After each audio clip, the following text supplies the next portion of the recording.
Oi, gente! Então, pensei muito antes de gravar esse vídeo, mas eu acho super importante, como sendo uma pessoa pública, uma mulher que fala para tantas pessoas aqui na minha rede social.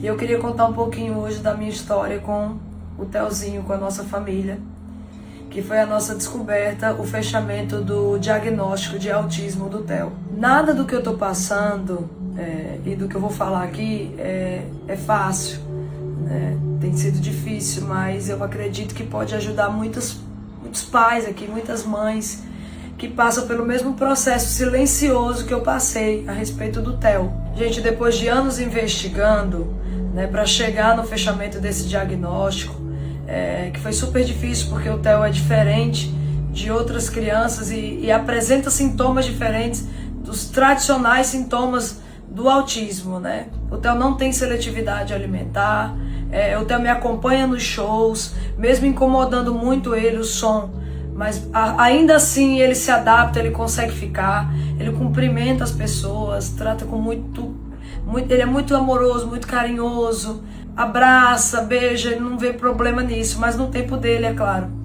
Então, com isso, muita gente dizia, não, isso não é autismo, é outra coisa. Demorou bastante pra gente receber o diagnóstico, mas enfim, ele chegou. Então, por conta dessas diferenças, porque o autismo ele é um espectro, né? Então, cada criança tem a sua particularidade e as diferenças do Theo são um pouco diferentes de outras crianças que também têm autismo. Então, por isso eu acho que esse diagnóstico demorou um pouquinho mais, sabe? Eu lembro que quando o Theo tinha 1 ano e meio, ele começou a dar os primeiros passinhos com 1 ano e começou a falar com 1 aninho também, papá e mamã. E com 1 ano e meio, a gente notou que nesse intervalo de 1 ano até 1 ano e meio, ele passou a não falar mais. E aí a gente começou a ficar desesperado. Mas eu tinha muito medo de procurar esse tipo de diagnóstico, de fazer.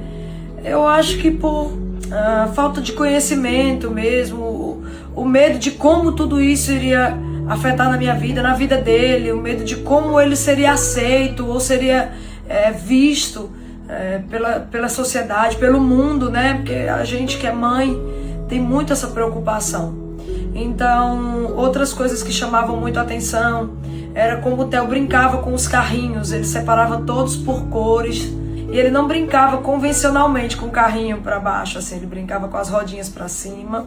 Quando a gente ia dar tchauzinho, ele não dava o tchauzinho assim, ele dava o tchauzinho assim. Então, algumas coisas a gente já prestava atenção. Quando chamava o nome pelo nome dele também, Theo, e ele não olhava para trás, parecia que ele não sabia que o nome dele era Theo. Batia a palma perto dele, às vezes atrás assim da cabecinha dele, para ver se ele estava atento aos sons. Ele também não olhava. Então, gente, eu prestava muita atenção também na ecolalia do Theo, que ela é bem nítida. Eu acho que quem me acompanha aqui vê que ele sempre repete várias frases, várias palavras durante uma frase. Ele meio que falta o ar e tal, e aquilo, às vezes a gente ficava assim, nossa filho, por que você está repetindo? Aí ele se frustrava quando a gente reclamava ou quando a gente falava para ele, né? E o Theo tem alguns problemas na escola, ele não gosta do ambiente escolar, e ele tem o mundo dele, tem a forma de enxergar o mundo da forma dele. Mas, em contrapartida também, que a gente presta atenção, ainda mais a gente que tem outros filhos, né? São as habilidades que o Theo tem de falar inglês, por exemplo. Então, ele fala mais inglês até do que português, porque como a gente não fala, a gente não interage com ele, porque eu não sei falar, né? Mas a irmã que já conversa com ele, quando a gente viaja, ele também desenrola super bem. Canta inglês muito bem, tem uma habilidade musical também gigantesca. Desenha muito bem, ele é um artista nato. Ele fala que ele quer criar o próprio videogame dele, o próprio jogo. Ele tem essas habilidades também. Outra coisa que o Theo também, que a gente sempre notou, que a gente achava diferente, é que ele gosta muito de assistir o mesmo filme por diversas vezes. E a mesma cena, ele gosta de repetir aquela cena várias vezes. Então a gente também não entendia isso. Eu acho que esse diagnóstico, ele chegou no momento, estou aqui no Dança dos Famosos ainda, ensaiando. Foi um momento que me pegou assim, bem pensativa, porque é bastante pressão, a gente está aqui, né, participando dessa competição. E eu descobri, a gente fechou o diagnóstico há 2 semanas, então para mim meio que foi um choque de realidade. Chorei, fiquei pensativa, mas ao mesmo tempo me trouxe uma tranquilidade por hoje eu saber de repente o caminho a seguir com o Theo, né, com o tratamento. O Theo já faz terapia há muitos anos, ele já vem sendo acompanhado há bastante tempo, mas somente agora a gente conseguiu fechar esse diagnóstico. Então, por isso que eu tô vindo aqui, porque eu queria muito falar isso para algumas mães que às vezes tem medo, ou tem vergonha, ou tem receio, né, de levar o seu filho, de investigar.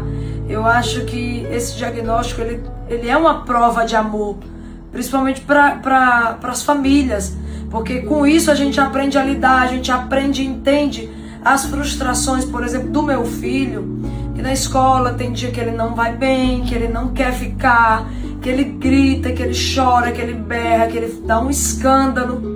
E a gente é chamado, a gente tem que ir lá, tem que buscar, tem que socorrer. E hoje, com esse diagnóstico, a gente consegue entender. As pessoas também da escola conseguem dar um apoio maior para o Theo e acolher ele com carinho, sabe? Com mais amor, com mais consciência do que ele tem para poder tratar, né? Então, esse diagnóstico veio assim para libertar a gente. E com isso a gente descobriu um mundo novo, um apoio, uma rede assim gigantescas de mães, de pais atípicos.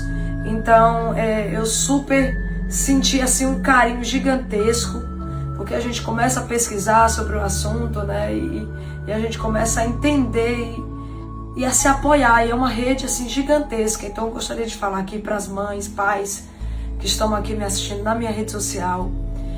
Façam o diagnóstico dos filhos de vocês, se vocês sentirem ou verem algo que, sabe, para ajudar essas crianças, para ajudar os nossos filhos, para que o mundo seja mais leve, porque é como se cada dia fosse um dia, realmente é um dia de cada vez, e para eles é diferente estar aqui na Terra e acordar a cada dia. Então acho que esse diagnóstico vem para nos libertar mesmo, nos dar um caminho ali a seguir, com as ferramentas certas e com a ajuda correta, tá? Então, um beijo e é isso.